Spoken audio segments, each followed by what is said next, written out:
Yuk, Bismillahirrahmanirrahim. Assalamualaikum warahmatullahi wabarakatuh. Selamat siang para sobat Prokes TV di rumah, dimanapun Anda berada. Ya, ketemu lagi dengan penyuluhan kesehatan masyarakat secara daring atau Masdar, episode kedua ya. Kalau episode pertama kemarin kita ngomongin tentang kesehatan jiwa, untuk episode kali ini karena bertepatan dengan tanggal 15 Oktober 2020, yang kita tahu juga sebagai Hari Cuci Tangan Pakai Sabun Sedunia, maka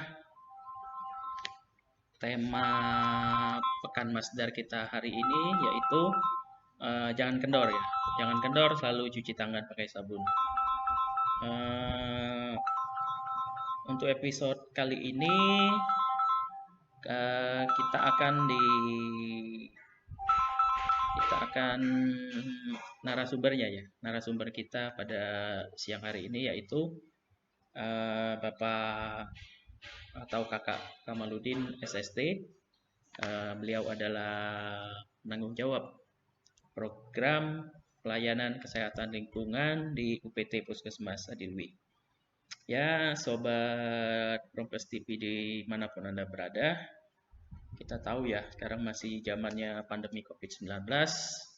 Salah satu pencegahannya itu yaitu dengan 3M itu ya, memakai masker, mencuci tangan, dan juga menghindari kerumunan. Jadi nggak perlu kita berlama-lama, kita langsung aja ya Bapak Ibu sekalian. Kita panggilkan narasumber kita, Kakak Kamaludin SST. Pada Kakak Kamaludin, waktu dan tempat kami persilakan.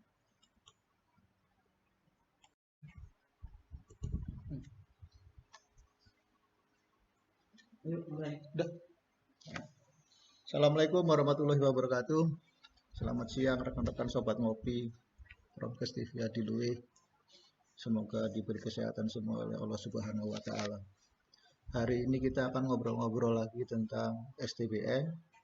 Kalau beberapa waktu yang lalu kita ngobrol tentang STBM pilar 1, yaitu tentang buang air besar sembarangan. Sekarang kita akan bicara tentang ngobrol-ngobrol tentang cuci tangan pakai sabun di air yang mengalir.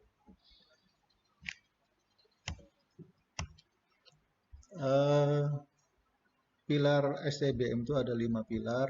Yang pertama adalah jangan buang air besar sembarangan atau ngising sembarangan. Yang kedua, cuci tangan pakai sabun di air yang mengalir. Yang ketiga, pengolahan air minum dan makanan yang sehat. Yang keempat, pengelolaan sampah dengan benar. Yang kelima, tentang mengelola limbah cair yang aman. Kita akan fokus kepada pilar 2, yaitu cuci tangan pakai sabun. Sebelum masuk ke pilar 2, saya coba jelaskan dulu, mengingatkan kembali tentang pilar 1, yaitu stop buang air besar sembarangan. Istilah yang lebih sering diungkapkan untuk menyatakan hal tersebut itu open defecation free atau ODF, yaitu bebas dari buang air besar sembarangan. Yang saat ini di Pringsewu sedang digalakkan lagi, yaitu STBM berkelanjutan, di mana sekarang di Pringsewu sudah semua bersertifikat ODF desanya. Jadi dalam arti bahwa desa itu sudah, warganya itu sudah BAB-nya di jamban yang sehat.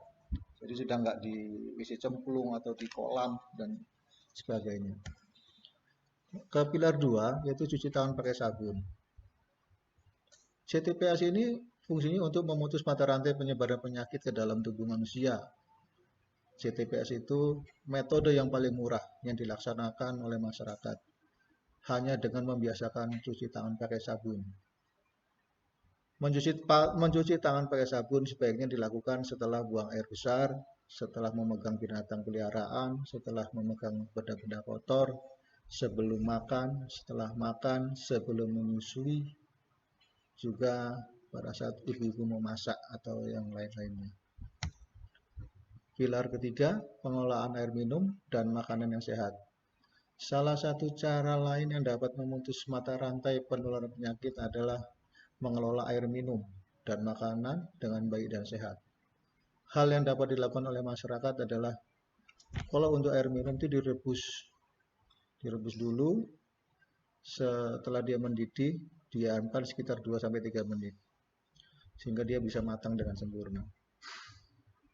Proses masak yang higienis dan menyimpan makanan dan minuman yang benar.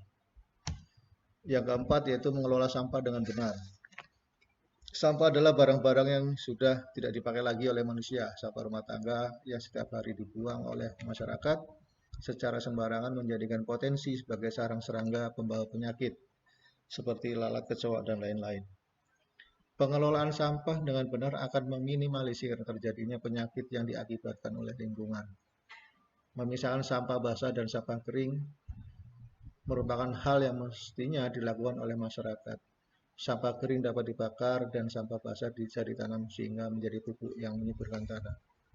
Minimal kita harus mulai berubah perilaku memisahkan mana sampah kering, sampah basah, atau sampah organik dan anorganik. Dalam artian berarti di rumah tangga kita harus menyiapkan minimal 2 tempat sampah untuk memisahkan sampah tersebut. Yang kelima, mengelola limbah cair rumah tangga dengan benar. Selain sampah benda padat, rumah tangga juga menghasilkan limbah cair. Limbah cair yang tidak dikelola dengan benar dapat pula menyebabkan berbagai penyakit bagi manusia. Selain itu, lingkungan akan tampak kumuh dan tidak indah. Sebaiknya pengelolaan limbah cair ini masyarakat membuat SPAL, saluran pembuangan air limbah yang memenuhi syarat, diantaranya salurannya kedap air, tertutup, dan terdapat lubang peresapan limbah. Lubang peresapan limbah ini jaraknya minimal 10 meter dari sumber air bersih.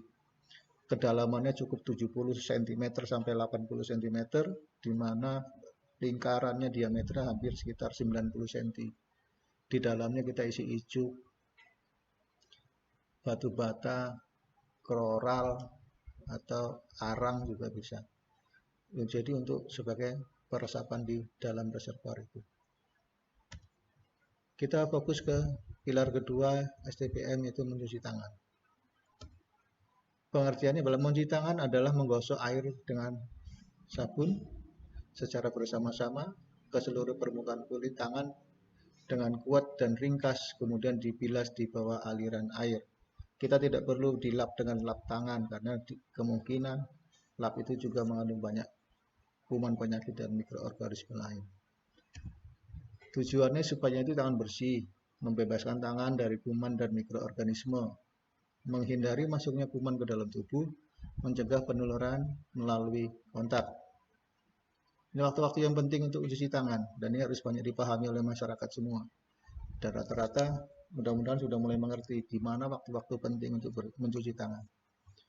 Yang pada umumnya yang pertama adalah sebelum dan sesudah makan. Setelah kita buang air besar, setelah bermain, sebelum dan sesudah melakukan tindakan atau aktivitas, biasanya dari kebun dan sawah atau sebagainya, sebelum menyentuh bagian muka atau wajah.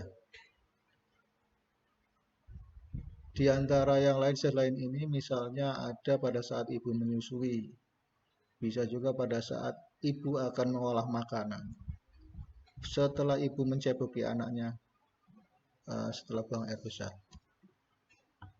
Langkah-langkah mencuci tangan. Kalau dia pakai baju panjang, silakan digulung dulu bajunya sampai pergelangan tangan, lepaskan cincin, jam tangan, dan perhiasan lainnya yang ada di tangan kita, aksesoris itu. Yang kedua, basahi tangan sampai sepertiga lengan di bawah air mengalir. Ambil sabun cair kira-kira 5 ml, ratakan pada tangan yang telah dibasahi. Gosok punggung dan sela-sela jari kiri dengan tangan kanan dan begitu juga sebaliknya. Gosok kedua telapak dan sela-sela jari. Jari-jari sisi dalam dari kedua tangan saling mengunci. Gosok ibu jari kiri berputar dalam genggaman tangan kanan dan lakukan sebaliknya. Yang kemudian gosokkan dengan memutar ujung-ujung jari tangan kanan di telapak tangan kiri dan lakukan sebaliknya. Bilas kedua tangan dengan air yang mengalir, jangan dilap, cukup dikibas-kibaskan saja. Ini contoh cara mencuci tangan yang baik dan benar. Nanti ada videonya. Ini contoh gambar-gambarnya. Ini videonya.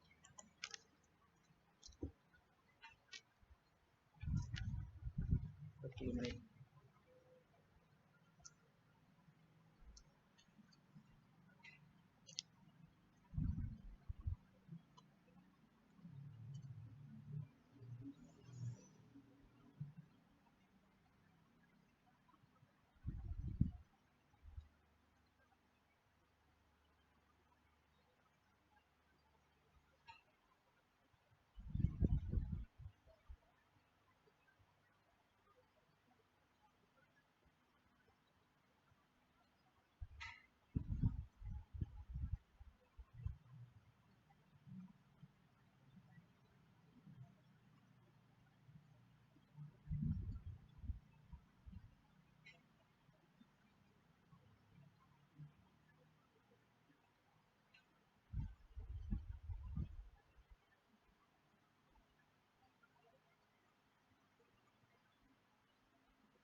Terima kasih untuk Sobat Ngopi, ngobrolan kita hari ini yaitu tentang pilar 2 STBM, tentang cuci tangan pakai sabun di air yang mengalir. Mudah-mudahan membawa hikmah, mudah-mudahan kita berlatih untuk bisa mencuci tangan seterusnya. Cukup berlatih 1 minggu, insya Allah eh, bisa menjadi sebuah kebutuhan bahwa cuci tangan itu sangat baik. Kalau ada yang ingin ditanyakan atau gimana nanti silakan kita ngobrol lagi. Saya Iri, assalamualaikum warahmatullahi wabarakatuh.